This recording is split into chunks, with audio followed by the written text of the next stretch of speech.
Well, you guys, we finally got to see what the Switch 2 is all about. Nintendo's next big console. Sadly though, I did miss out on the hour-long direct, which showcases all the new features, games, and more.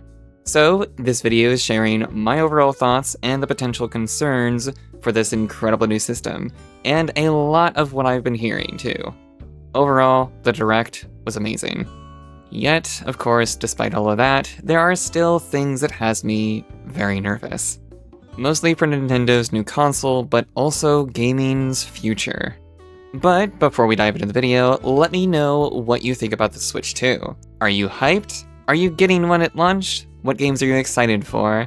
Honestly, I really want to hear what your guys' thoughts are and what you're thinking. But for now, let's go ahead and dive into the video. So, they started off the direct showing, of course, Mario Kart World. And to be honest, the game looks absolutely amazing. Like, straight up fantastic to me. So, I'm a longtime fan of the series. The Switch game, of course, Mario Kart 8 Deluxe, is quite honestly my favorite entry in the series. It was my favorite, of course, but everything that was shown in this direct for Mario Kart World just completely blows the Switch game clear out of the water. The 3 game modes that they did show off were the typical races tackling 4 courses. Knockout Tour, which I'm sure my friends and myself will be playing more than I can count. That's going to be a continuous drive through courses by hitting checkpoints, and unfortunately if you are too far back in positioning, you will be knocked out. Like, that mode, I know, is going to be so much fun, and I cannot wait for it. And lastly, of course, is the free roam. Players getting the freedom to go anywhere in the game, which, honestly, nice, very cool. This is going to allow players to discover new paths, shortcuts, and whatever cool and interesting secrets are in the game. Like, there is a bunch of details that they showed off during the direct that I am leaving out, and I would very much love to make a video talking about it more. Like, the new items, the various outfits I was seeing characters change into throughout, and so much more. So please, you guys, if you'd like to hear me run my mouth about all of that, especially since they'll be sharing even more details with its own dedicated direct on April 17th, so it's less than 2 weeks away, so be sure to let me know. Moving right along, they did show off finally what the C button is all about, and this is honestly where I had my very first letdown of the direct. Like, I have more and more mixed feelings about this new gimmick. It is basically Nintendo's version of Discord. You can go ahead and set up calls with friends, and honestly, I'm not going to be knocking Nintendo down for doing this, because more features of communications is always great. It's when you realize that this feature is going to be locked behind a paywall.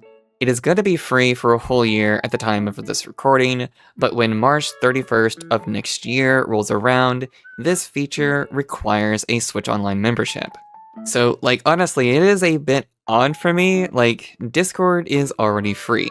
Like, it's something my friends and myself do already, like, all the time. And then they showed off this screen share option.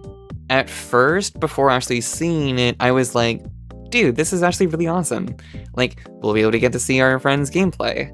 And then I actually saw it, and quite frankly, the gameplay chugs. Like, seriously, this thing chugs hard. Like, is that 2 FPS? Like, who honestly at Nintendo gave this the green light? Like, I get the Switch 2 is vastly more powerful than the Switch, especially, of course, the launch Switch, which I still have. Yet it does, of course, make sense to me that 4 other friends streaming their gameplay is going to tank the video performance on your end.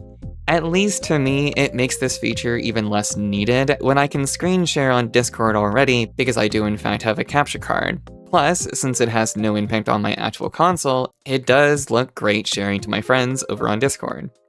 Like, I don't know, it is cool, of course, for those that might not have Discord, but the paywall next year feels far too odd for me, especially for what you get. So because they were showing off the game chat, they also showed off the Switch 2 camera, which at the time, they didn't show off any pricing literally for anything during this, but the camera itself is, of course, $50. Apparently, Nintendo is going to allow users to hook up any camera, but I couldn't find any specifics on what kind of cameras people can actually use. So I'll admit, it is honestly pretty good on Nintendo's part to add this ability if they want. They didn't have to, but it is cool that they did. However, for me, both game chat and the camera feel like extra add-ons that I will never use and I will never need. After that, we do come to see more features for the Switch 2. There's the mouse Joy-Cons, the built-in cooler fan inside the dock, the game cards, the increased storage for the Switch 2, very nice, Pro Controller, and more. All of it is honestly really cool, and it is great to see. Starting off with all these new features is of course the mouse Joy-Cons, and it is probably the thing that I am most excited for. Because honestly, beyond what Nintendo has plans for utilizing this new feature in their games, or even future games, this is going to open up such a wide range of third-party support for games that might never have come to consoles that use mouse controls.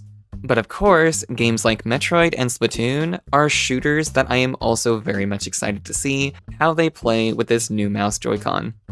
When it comes to storage, the 256 gig space, it is honestly decent. In fact, most of my library ranges up to that, if I were to have all of my digital games downloaded on the system. It just sucks though. If you want more storage, you're going to be needing a new microSD express card. They are sadly a bit more expensive than regular microSD cards that we've been using for the Switch, so it does kind of suck that we're gonna have to be forced to use this. Moving on from that, however, I do want to briefly talk about the game cards. Appearances set aside, they of course can read data faster than a regular Switch game. All of that of course is cool. It's what's shown after the Direct that kind of paints a different picture in terms of having physical games now.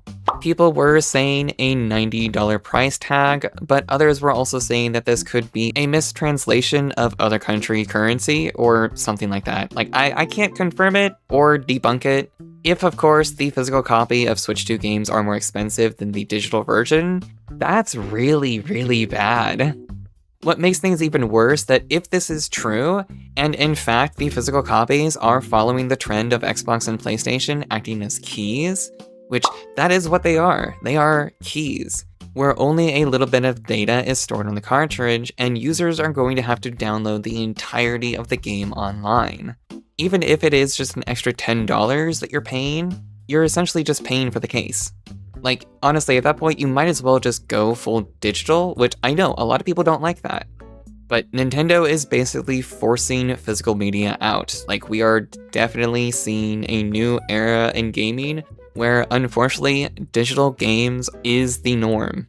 However, if this is a mistranslation of currency, I still have to ask, why are games $80? Honestly, why are games even $70? I mean, I'll dive a little bit into the pricing of everything near the end of the video, because believe me, this console is going to be very pricey for many people.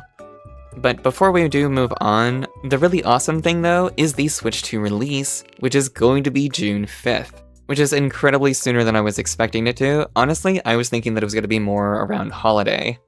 And even more so, that is just 2 days before my birthday. So we then get shown off the enhanced games, which are Switch games that will be receiving enhancements or upgrades on the Switch 2. And these of course are to be taking more advantage of the better hardware. Some of these games that they do show off are getting a bit more features added onto them. Many could argue that that's going to be worth the price, which I believe the actual pricing for the upgrade packs have not been announced yet. It's just honestly I pray that it's not more than $10. They also have a page up that showcases all Switch games that'll be receiving free updates for users to download. However, the fine print of course does say, they may improve performance, and the contents of these free updates will differ depending on the game. The biggest games among all of these that I'm most interested in testing, of course, is Scarlet and Violet. These two games I originally stated that wouldn't get a huge increase from the Switch 2 if an upgrade was given. I would honestly love to prove myself wrong, and I don't doubt that the performance will be better. However, there is still a crap ton wrong with Generation 9. That a simple performance boost is not going to save this game. At least for me, and I'm sure many others. But I will definitely be trying it out myself when I do get my hands on the Switch 2. However, before I get too distracted, I do want to kind of briefly touch on the upgrade pack that I mentioned before. This is where we'll be able to buy upgrades for a select few games to utilize the Switch 2's better hardware with the increased resolution and performance. Again, this is only for a very small select few Switch games, and a couple of them are actually getting dual releases later this year. That of course being Metroid Prime 4 Beyond and Legend CA. For me, I am definitely going to be favoring the Switch 2 games, of course. Like, honestly, the better performance is what I'm after. Games having the potential, and I do want to emphasize potential because I'm not expecting all of them to do this, but games being able to reach 120 FPS is so good. In fact, I'll even just favor 90. But before I really dive into the greedy part of the console, I do briefly want to touch on the third-party support. There is going to be a bunch of third-party games, and they showed off quite a good amount, honestly.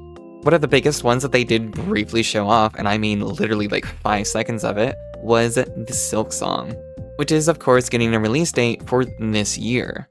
All the other games, of course, were Elden Ring, Hades 2, Enter the Gungeon 2, which is still in development, but arguably, I love that it's in 3D. There's Astroneer Expeditions, and even frickin' Cyberpunk 2077, and Final Fantasy VII Remake.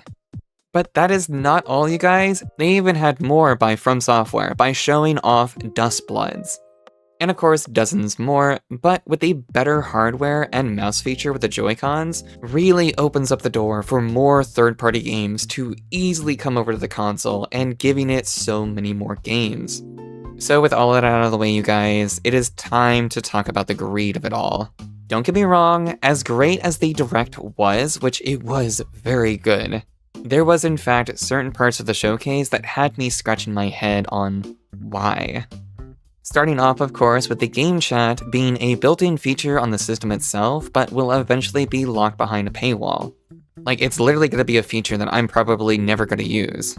Like I said already, I have Discord, and that is basically what it is. It is a paid version of Discord. They have, of course, the Switch 2 Welcome Tour game that they showed off. It is basically going to be fully explaining the ins and outs of the Switch 2.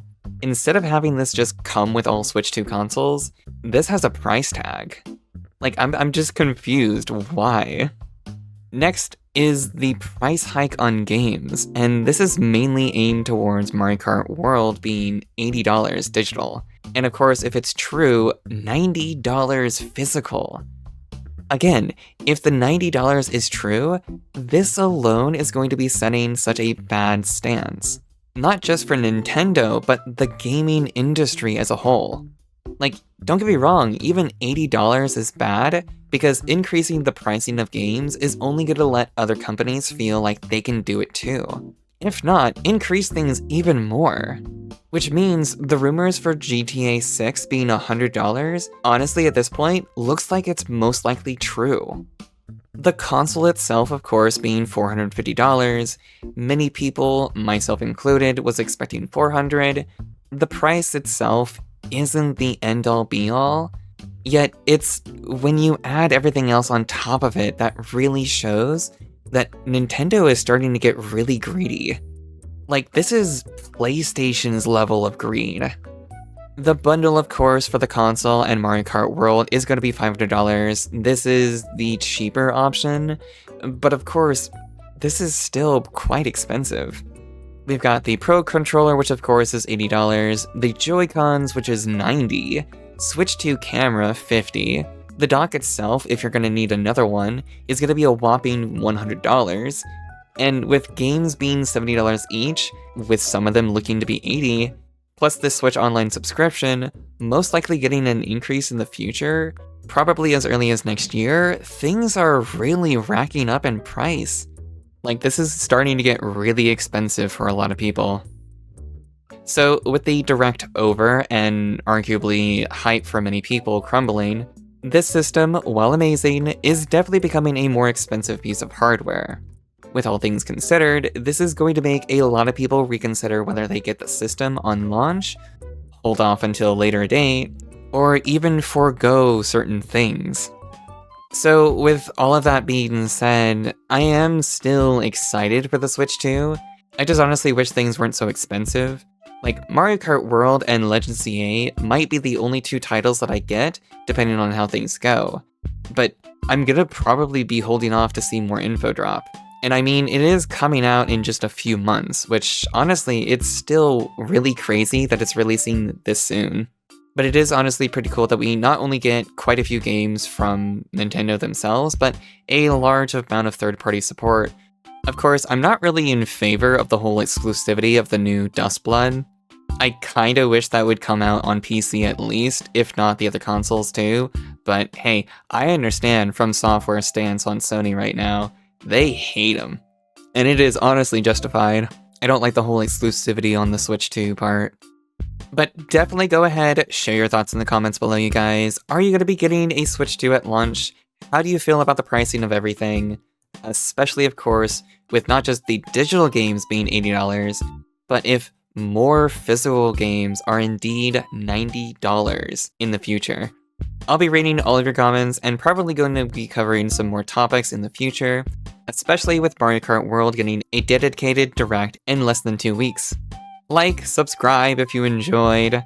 Thank you to all of my wonderful, lovely channel members. But yeah, I mean, this is a new era of gaming by Nintendo. It's all the good, the bad, and the greedy. Are you guys excited? I'll see you guys in the next one.